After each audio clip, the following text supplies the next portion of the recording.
Many years ago, my boyfriend, now husband, and I were in a long-distance relationship. He lived in D.C., and I lived about 2 hours southeast of Los Angeles. He had come to visit, but had to return home for work. I drove him to LAX and dropped him off. It was about 10 p.m., and I had a long drive home, so I immediately got back on the highway. About 15 minutes later, my boyfriend called me to tell me that his flight had been canceled and there weren't any other flights until 6 the next morning. I picked him up and we decided to spend one last night together. We began driving around for a hotel. Both of us were struggling financially at the time, and we decided to stay at a very run-down hotel in southeast Los Angeles that wasn't too far from LAX. Normally, I would have never done something like that alone, but my boyfriend is a big guy and used to work as a security guard and a bouncer, and I felt he would keep us safe. We checked into the hotel. It was old enough to still use an actual key. The man, who clearly lived in the check-in room behind the bulletproof glass, had kept my boyfriend's driver's license as insurance for the key. We went up to our room, 1 of 8, and got ready for bed. Seeing as I didn't plan on staying the night and I didn't have any toiletries, I just kept my clothes on and laid in the bed. My boyfriend put a chair against the door just in case there was a second key. We turned on the TV for some background noise and light, and we fell asleep, after setting an alarm to ensure that we would wake up in time. I woke up sometime while it was still dark. It wasn't a clock, so I don't know what time it was. When I wake up, I have a habit of collecting my thoughts before I move. As I did this, I realized that I felt a presence in the room. I also realized that the TV was now off. I laid silently behind my boyfriend as I cracked my eyes open to see a black figure standing next to the bed. I could feel hatred radiating from it, and I knew that it wanted to hurt us. I was so scared that I didn't know what to do, and eventually I fell back asleep. I woke up to my boyfriend's alarm and told him about it. To this day, it is a very vivid experience. I spent a fair amount of time trying to figure out what actually happened. I have no clue if it was physical, paranormal, or just a dream, but it's an experience that will probably stick with me for the rest of my life. Number 2.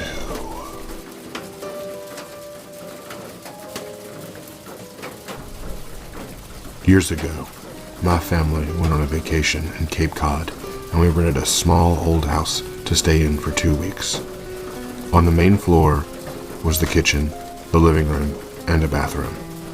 The bedrooms were all on the second floor. There was a basement room downstairs with a washer and a dryer, a sofa, and a television. On the first night, we were all awakened by a terrible scream from my sister's bedroom. When my dad burst into the room and turned on the light, he found her sitting in bed, screaming and crying. My parents sat with her and comforted her until she was calmed down enough to tell them what had scared her. She said that she had been awakened in the middle of the night by a horrible stench. When she opened up her eyes, she had seen the entire bedroom soaked in blood from top to bottom. There was blood all over the floor, blood and handprints on the walls, and blood splatters all over the ceiling. We all thought that it had just been a nightmare, but she refused to go back into her bedroom and stayed in our parents' room for the remainder of the holiday. One evening, my mother was cooking dinner in the kitchen upstairs, and my father had gone to run an errand in town. My sister and I were in the basement room watching TV when all of a sudden the light bulb popped out and the TV went off, leaving us in complete darkness. The basement was unfinished and had old stone walls, making it a bit of a creepy place. For a few seconds, we just froze, not knowing what to do. Then we started to smell something horrible. It was a terrible stench, and when it hit our noses, we felt nauseous. It smelled like rotting flesh. The smell quickly grew worse and worse, and then we just heard a scratching in the darkness. Something seemed to be scratching at the floor or the walls. We screamed and began scrambling around in the pitch black, trying to find the door. Eventually, we managed to open up the door and ran up the stairs, screaming to our mother. We kept telling her about the disgusting smell, and we heard something scratching and scraping around down there. My mother eventually agreed to go down to the basement, replace the bulb, and check out the source of the horrible smell. She took a flashlight and a new bulb and disappeared into the darkened basement as we waited for her at the top of the stairs. We expected her to return quickly, but she seemed to be down there for an eternity. Suddenly, we saw her emerge out of the darkness and come running up the stairs.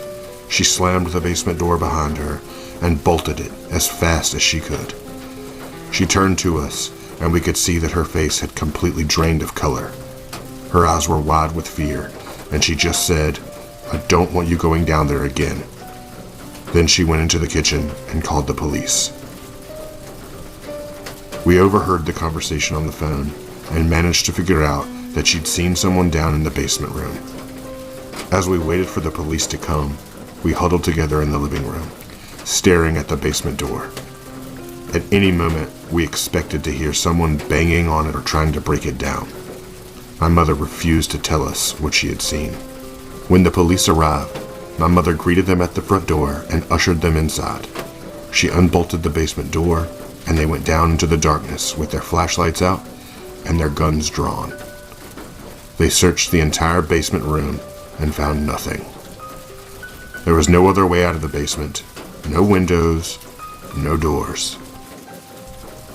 Whatever was down there would have had to come up through the basement door.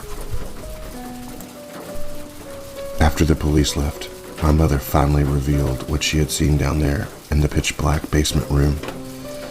As she spoke, she became very still and quiet. She said that she had been changing the light bulb downstairs when she began to smell that horrible stench we had described.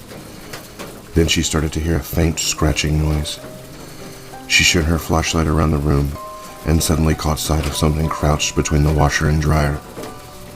It was a man, crouched on all fours. His clothes were tattered, his hair was wild and tangled, and his face didn't look human. It was twisted in an expression of pure hatred.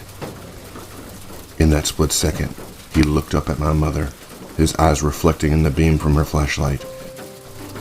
Then he suddenly crawled forward and disappeared through a wall.